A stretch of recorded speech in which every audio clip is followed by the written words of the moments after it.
So Diddy's lawyers, guys, have just made a really big, desperate move, in my opinion. In my opinion, this is a desperate move, and some allegations are hitting a YouTuber that I'm simply not buying. Hey guys, it's Marali. Subscribe to the channel, click that button. It is daily and consistent content. Just one click, that's all you guys have to do. Quick intro, and let's get straight into this video because Nicole Westmoreland has come to speak. I can't even say anything about Nicole Westmoreland because she was a great lawyer on that trial. She definitely went in on Miss Dawn and cross-examined her so well that it provided so much doubt into the jurors' minds that one of them even came to interview and compliment her because she was very convincing for the jurors. See, she basically came to do what she wanted to do. She was the lawyer that was one to watch, to be honest with you, but everybody had their eyes on Mark Agnifilo. But Diddy's lawyer, Miss Nicole Westmoreland, has come to speak and give an exclusive interview to CNN, and she has confirmed that Diddy's lawyers have reached out to the Trump admin about this pardon. The Trump administration wanting them to provide clemency, to provide a pardon, to basically get this man out. They are reaching out to them, having conversations with the White House because they're just that desperate. This is the only move that they have. They can't do anything in regards to Judge Arun. They want to go over him now. This is what I'm saying. This Diddy stuff has not ended. If anything, the verdict and the trial finishing at that moment is where a lot of the stuff now is about to begin. So please stay clued up with all of this litigation and these interviews, because by the time something big happens, some of you guys might be left out and not sure what's going on. So please stay tuned because a lot more is still going on. Now, she did this interview. I wrote some cliff notes, so we're going to go through all so that you guys know what's going on in less than 10 minutes. She described Diddy as somebody who currently right now in prison is very hopeful, and that he has remained very hopeful throughout his time at the MDC, but especially right now he is hopeful. I believe that this is simply PR damage, and Nicole is somebody who clearly is doing PR outside of being a lawyer, and she basically is helping to recover Diddy in regards to his mentality. We all know that that man is pissed right now. He's angry at the MDC. He's not hopeful. He's extremely upset that his bail application has been denied twice. I saw his face right there in person after his bail got denied, after the trial, after the verdict, and he was pissed. Body language and everything was showing it. So this idea that he is remaining hopeful, I don't buy it. White House have actually responded, and they have stated that they will not comment on any clemency requests when it comes to Diddy, of whether anything's happening or not. They're not publicly saying anything. That in itself really isn't a good sign for Diddy, especially when Trump came out a couple of days ago, did an interview himself, and he expressed that he was upset with the comments that Diddy was making whilst he was running for the office. If you're really going to pardon somebody, you're not even going to mention anything negative about them in an interview. But that's what Trump did, and that in itself is troubling and alarming, that this man is not going to get out via a pardon from him. Prior to that, I thought so because of the report via Deadline, but Trump himself came out to say that he was upset. Even the interviewer was like, yeah, he said many bad things about you, so why would he do that? The only reason why I think that he could pardon Diddy would be a distraction from the Epstein saga, but I also feel like the Diddy stuff will just throw a backlash on him, because it's not like there's large public interest in wanting this man freed anyways, so it's not too much self-serving. Nicole is asked on the strategy, what was the strategy for her and everybody else in regards to this case, and this is what she states. Our strategy was to tell the truth. We didn't need to create any nonsense stories or any overreach. The truth was simply that he's not guilty. We knew that the RICO charge was absolutely absurd by the government, and we figured that if we just tell the truth, it will pay off. Again, more PR. Nicole speaks very well in this interview. Slow-paced, breathing, space between the words, and she's very clear and coherent, and she's just very PR answers, as lawyers do, because the idea of let's play the truth of what Diddy really is, an innocent person, and it will work off, and look, it worked off. Well, clearly not, because the man has had bail denied twice because the judge is saying he's a danger to the community. So I'm not really sure how this is completely working for you right now. Yes, RICO was acquitted, which is the biggest charge, and that in itself is a victory, point blank period.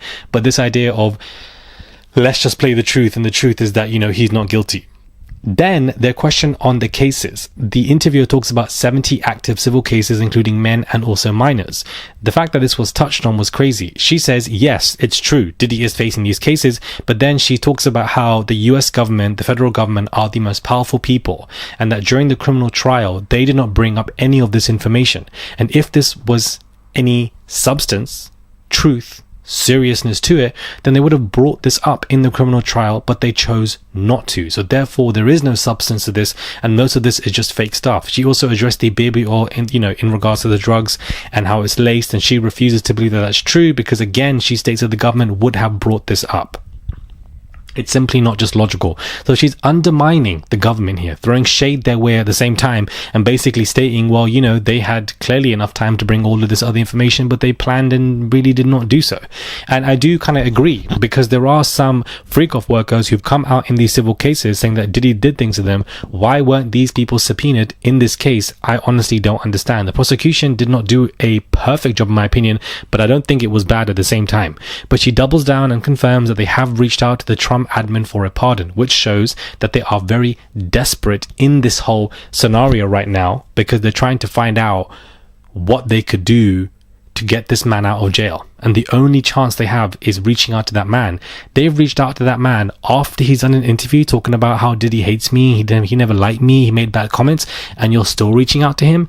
Desperation tactics to get this man out. And if he gets pardoned via Trump, this has not been any victory for the lawyers, because you shouldn't be relying on clemency to get your client released. You should be relying on telling the truth, as Nicole states. So, the fact that these other 70 civil cases were mentioned, and some cases with minors were even mentioned via CNN, also goes to show you the seriousness of this. But I also feel like a lot of these cases and the minors and etc. weren't really addressed in the criminal trial, because a lot of this trial also was a show trial. It was for the dramatics, for the TV, for a lesson for Diddy, because he crossed the wrong people. But I think that certain real substantial information that could be damaging to Diddy was not brought up for specific reasons. What those reasons are, I don't know, but I feel like a lot of the trial was a show trial. A lot of information was missed out, and he should have gone down for a lot of different things, but that unfortunately did not take place because certain people were not subpoenaed, and I do wonder why. I think it's also connected to the fact that Maureen Comey got fired from this whole situation, and that the Comey admin and etc.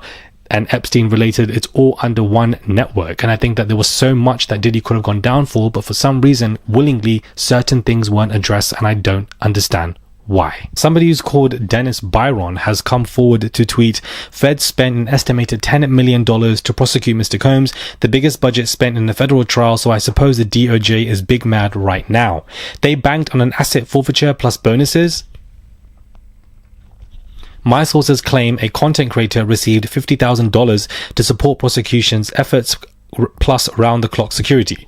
We'll be discussing new details at 5 p.m. via my show on YouTube, #DiddyTrial. Now, we all know that he is addressing Tisa Tells here, basically accusing her of being paid $50,000 via the prosecution side, and that she was given security and certain barricades because she was paid in-house to be some kind of informant, some kind of secret agent behind the scenes where she was being paid to do XYZ. I don't believe that to be true. I think it's a pure fallacy, a fable, a lie, because if she was then paid $50,000, what was TMZ paid? Because they were very pro Diddy. It's very interesting that anybody that was pro Diddy, suddenly now they were being paid to be suddenly they were being paid to be anti-Diddy. But for those who are pro-Diddy, there's no conversation about what they've been paid. Also, I've been very anti-Diddy myself. I feel like the man is guilty of a lot of stuff. I feel like the man is a bad person. I'm not a fan of him. I obviously have a strong disdain for him. I've made that very clear, and I'm sure that you guys know that. Yet I was paid nothing. Not $1. So this conversation now, people saying, or this particular individual saying that he has sources of a content creator, assuming it's her because she was the one with security and etc., being paid $50,000 is a massive allegation, and I don't think it's personally true. I'm not buying it because it doesn't make any sense. Majority of people, whether they are content creators or not, when discussing Diddy, can see that this man is a bad person, especially from that hotel video. So I don't understand the conversation of, people are being paid to speak up against Diddy, when we know for a fact that people that were wearing t-shirts that were pro Diddy were basically being paid to do so. But suddenly all of that information gets ignored. Dirty tactics, no substances. Also, if there are sources, what are your sources? Name them, source your sources. Don't just say my sources. It just sounds very confusing to me. But I believe that anybody who's been anti-Diddy is because we can clearly see what this man has done. It's got nothing to do with being paid in-house. I think it's just a bit dramatic to say that, and it doesn't make any sense to me. I'm not buying it.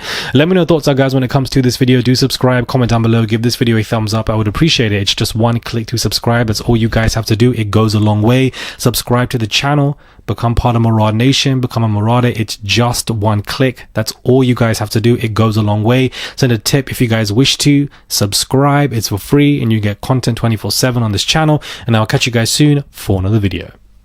It's getting dirty, guys. It's getting dirty.